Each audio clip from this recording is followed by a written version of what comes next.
Sir, this volume, the progress report for the year 2003-4 is before the House and members will have discovered for themselves that this volume is replete with useful information. It consists of a large volume of facts and figures, and it is hardly necessary for me to make a lengthy introduction. This report is the basis of discussion now. I would make only one request to honorable members. They will have a lot to say about the various aspects of our economic situation and economic progress of the country. We would welcome all that they are entitled to make an appraisal of the activities. Let it be a critical appraisal, and I hope, sir, that it will also be a fair appraisal.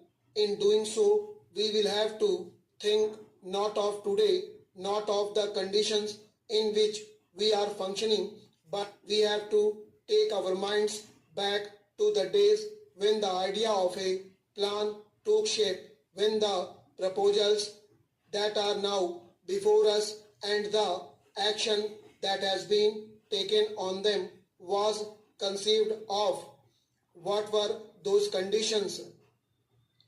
It will be very easy for all of us to recall the days of anxiety through which we were passing then. We were not sure of our food supplies for the next month. We were, as some people said, living from ship to mouth. We had a certain nervousness about our food supply. We had, on account of frenetic demands from all parts of the country to move food from one part to another and rush it to places where stocks were low. We had to import large quantities, spending large amounts of foreign exchange. We had also to give heavy subsidies, and yet people were not satisfied and they could not be. There were controls and there were difficulties experienced by many people. The quantities consumed then were low relative to what a normal human being must consume. Sir, this was the situation in respect of food and in respect of other consumer goods also. Cloth was so difficult to obtain, even to cover the minimum needs of an ordinary family.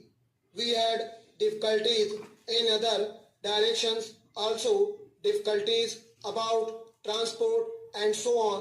And then it was in those very days that the problem of rehabilitation of displaced persons was prominent. We had started tackling it, but we had not completed that yet. Prices were rising and so many people felt that at those high prices an average family could not subsist.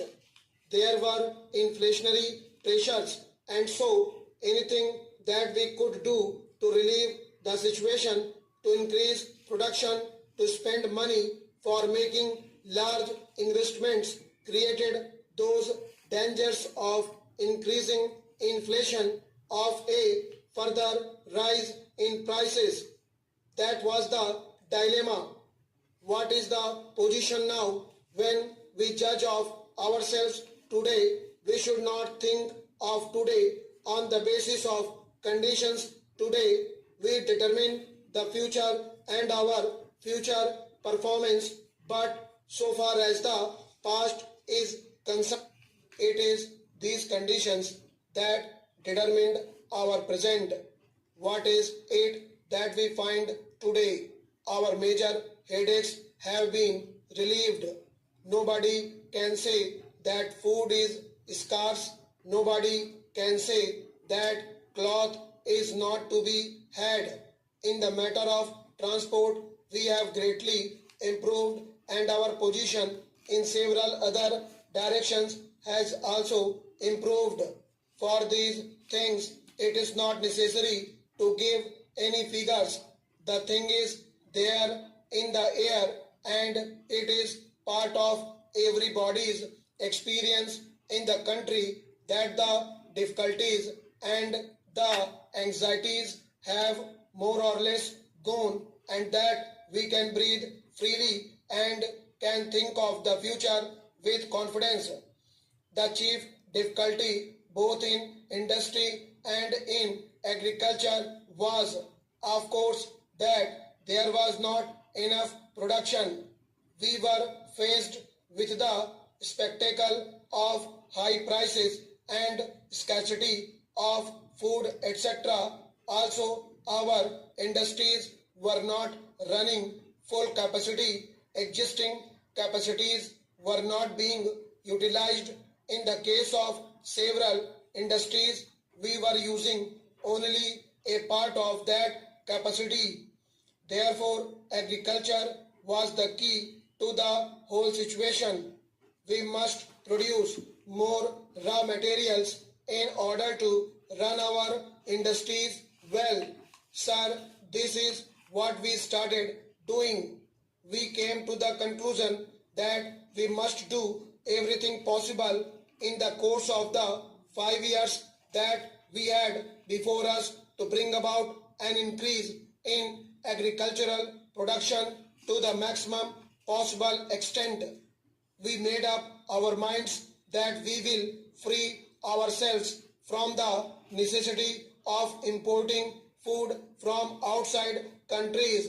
We wanted to be relieved of this dependence. Sir, we have succeeded in that, but for doing that, we had also to decide that the major part of our resources should be applied to this sector and we decided to increase irrigation facilities, major and minor. We decided to make programs for giving more fertilizers, manures, improved seeds and reclamation of wasteland. In all these directions, we have spent some money and we have achieved results in physical terms and those results are very heartening. In the field of irrigation, for example, we can legitimately take a measure of pride in what has been achieved already. By the end of this year, the area irrigated by projects is expected to exceed 5 million acres. The river valley projects which had been begun before the plan are now making rapid progress. Work on the new river valley schemes which were included in the plan for the first time, such as the Chambal, the Koshi and the Tungbhadra has also begun. On the Koshi, preliminary work has been completed and construction is about to begin. Some members were anxious about Koshi. Estimates of about 7 or 8 crores of rupees have been sanctioned and all preliminary work has been completed. I may tell them that in a few days construction will be taken in hand. At the Koshi project, we also hope to witness the heartening spectacle of large-scale public participation. Stop.